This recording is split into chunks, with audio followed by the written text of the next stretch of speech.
ইবনে সালাম রাদিয়াল্লাহু তাআলা আনহু প্রসঙ্গে আল্লাহ পাক এই আয়াতটি নাযিল করেছেন। সুবহানাল্লাহ। আব্দুল্লাহ ইবনে সালাম রাদিয়াল্লাহু তাআলা আনহু বিশ্ব নবীজির চরিত্র দেখে, নবীজির আচার আচরণ ব্যবহার দেখে, ভাইজান জি দ্রুত, একটা ঘন্টা কোনো অজুহাত চলবে না, বলেন ইনশাআল্লাহ। ইনশাআল্লাহ। আরেকটু জোরে বলেন ইনশাআল্লাহ। আপনারা কি একটা ঘন্টা আমাকে দিতে পারবেন? পরিবেশ এখনো পাইনি, বলেন ইনশাআল্লাহ। কষ্ট হচ্ছে না তো? আমার ভাষা বোঝা যায়।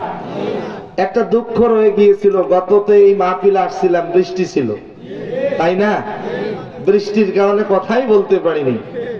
বৃষ্টি একটা কারণ ছিল, আর একটা বড় কারণ ছিল তো বড় স্বৈরাচারের নাম নিতে, এই নাম নিয়ে মাহফিলটাকে অপবিত্র করতে চাই না, ঠিক কিনা বলেন? স্বৈরাচার বলতে কারা এটা সবার জানা আছে, কথা বলেন। আসেন আমরা মনোযোগ দিয়ে শুনি, কষ্ট হচ্ছে না তো? মাশাআল্লাহ, বলেন আলহামদুলিল্লাহ। আলহামদুলিল্লাহ। নবীর চরিত্র কেমন ছিল? কেমন? ভালো, উত্তম। ভালো, আচ্ছা, কেমন উত্তম? পৃথিবীতে যত নবী রাসূল পয়গম্বর এসেছেন, কোন নবী রাসূল পয়গম্বরের চরিত্রের সার্টিফিকেট আল্লাহ পাক কোরআনে দেয় নাই, শুধুমাত্র কেবলমাত্র আপনার আমার নবী ছাড়া। আপনার আমার নবীর চরিত্রের সার্টিফিকেট দিয়েছেন স্বয়ং আল্লাহ। সুবহানাল্লাহ বলেন। আল্লাহ রাব্বুল আলামিন বলেন, ওয়া ইন্নাকা লাআলা খুলুকিন আযীম। নবীর চরিত্রের সার্টিফিকেট দিয়েছে, আপনার আমার নবীর চরিত্রের সার্টিফিকেট দিয়েছেন আল্লাহ পাক। সেই নবীজির চরিত্র, আচার আচরণ ব্যবহার দেখে আব্দুল্লাহ ইবনে সালাম রাদিয়াল্লাহু তাআলা আনহু নবীজির হাতে হাত রেখে কালেমা পড়ে মুসলমান হয়ে গেছে। মুসলমান হওয়ার পরে সে যখন বাড়িতে চলে গেছে, বাড়ির লোকেরা আর বাড়িতে তাকে প্রবেশ করতে দেয় না। তুমি ইসলাম ধর্ম কবুল করেছো, তুমি বাড়ি থেকে বেরিয়ে যাও, এমনকি তোমাকে সম্পদ দেওয়া হবে না, তোমাকে সম্পদ থেকে বঞ্চিত করলাম। এবার আব্দুল্লাহ ইবনে সালাম বাড়ি থেকে বের হয়ে চলে গেছে আত্মীয় স্বজনের বাড়িতে। আত্মীয় স্বজন গুলো ডাক দিয়া বলে, তোমার সাথে আর কোনো আত্মীয়তা নাই, কারণ তুমি নবীজির হাতে হাত রেখে ইসলাম ধর্ম কবুল করেছো। তোমার সাথে আজকের থেকে আত্মীয়তা ছিন্ন করে দিলাম। চলে গেছে সমাজের লোকদের কাছে। সমাজের লোকেরা বলে, তোমাকে আর এই সমাজে থাকতে দেওয়া হবে না, কারণ তুমি নবীজির হাতে হাত রেখে ইসলাম ধর্ম কবুল করেছো। আব্দুল্লাহ ইবনে সালাম রাদিয়াল্লাহু তাআলা আনহু ইসলাম ধর্ম কবুল করার কারণে পরিবারের লোকগুলো পরিবারে আর প্রবেশ করতে দিল না, সম্পদ থেকে বঞ্চিত করলো, সমাজ থেকে বঞ্চিত হয়ে গেল, আত্মীয় স্বজন থেকে আত্মীয়তা ছিন্নকারী হয়ে গেল। সর্বশেষ আব্দুল্লাহ ইবনে সালাম চলে গেছে নবীজির কাছে। নবীজির কাছে গিয়া বলে, ওগো আল্লাহর নবী, আমি ইসলাম ধর্ম কবুল করেছি, এই জন্য আমার আত্মীয় স্বজন গুলো আত্মীয়তা ছিন্ন করে দিয়েছে, আমার বংশের লোকেরা আমাকে পরিবার থেকে দূর করে দিয়েছে, সম্পদ থেকে বঞ্চিত করেছে, সমাজ থেকে বঞ্চিত করেছে, আমি এখন কোথায় যাব? আমার বন্ধু বান্ধব বলতে আর কেউই নাই।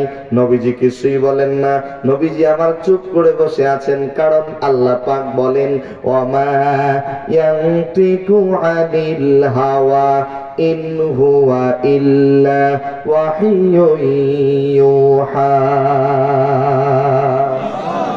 আল্লাহর পক্ষ থেকে যতক্ষণ পর্যন্ত ওহী নাযিল হয় নাই, নবীজি আমার ততক্ষণ পর্যন্ত কিছুই বলেন নাই।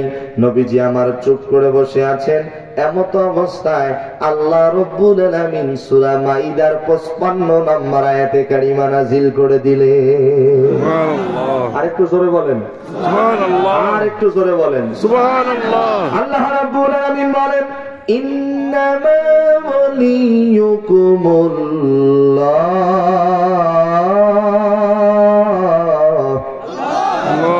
ওগো নবীজি, আপনি তাকে বলে দেন, ইন্নামা ওয়ালিয়ুকুমুল্লাহ, তোমাদের 1 নাম্বার বন্ধু হচ্ছে কে? আল্লাহ। আরো জোরে বলেন কে? আল্লাহ। সবাই বলেন না আল্লাহ। আল্লাহ হবে না আল্লাহ হবে? আল্লাহ। পোর হবে না বারিক হবে? পোর হবে। মাশাআল্লাহ, সবাই বলেন আল্লাহ। ফাজকুরুনি আযকুরুকুম ওয়াশকুরুলি ওয়ালা তাকফুরুন। আল্লাহ বলে বান্দারে তুমি আমাকে স্মরণ করো, তোমার ডাকে সাড়া দেব। আর একটু জোরে বলেন সুবহানাল্লাহ। আল্লাহকে স্মরণ করার দরকার আছে না নাই? আছে।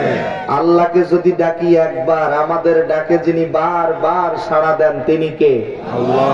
তোমাকে ডাকি যদি একবার আল্লাহ, আমাদের কাছে টানো বারবার।